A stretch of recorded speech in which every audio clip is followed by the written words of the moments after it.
So hello dear student, কেমন আছো? I hope প্রত্যেকে ভীষণ ভালো আছো।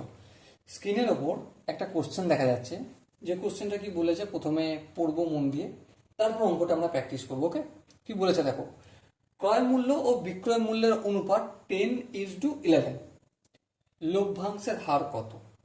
দেখো, ক্রয় মূল্য ইজ বিক্রয় মূল্য সমান কত? 10:11। তাহলে ক্রয় মূল্যকে যদি আমি 10x বলি আর বিক্রয় মূল্যকে যদি আমি 11x বলি, কোনো ভুল আছে? না। এখানে x গুলো কি আনুপাতিক ধ্রুবক। ওকে, তাহলে লাভ কত হবে?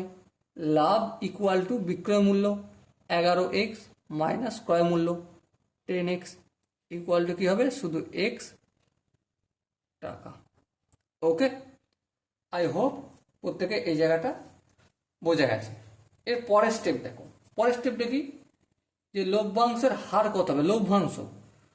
লভ্যাংশের হার মানে শতকরা লাভ, তাই তো? তাহলে শতকরা লাভ ইকুয়াল টু কি, উপরে লাভ হয়, লাভ হচ্ছে এক্স, নিচে কি হবে? নিচে হবে ক্রয় মূল্য। ক্রয় মূল্য কত আছে? 10x into 100%। এই এক্স কাটবে, হ্যাঁ কাটবে। 10 1 10, 10 10 100। শতকরা লাভ হলো কত?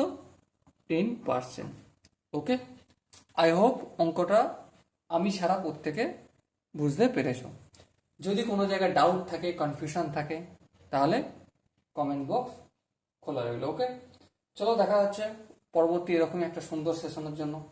ততক্ষণ পর্যন্ত ভালো থেকো, সুস্থ থেকো এবং জয় হিন্দ।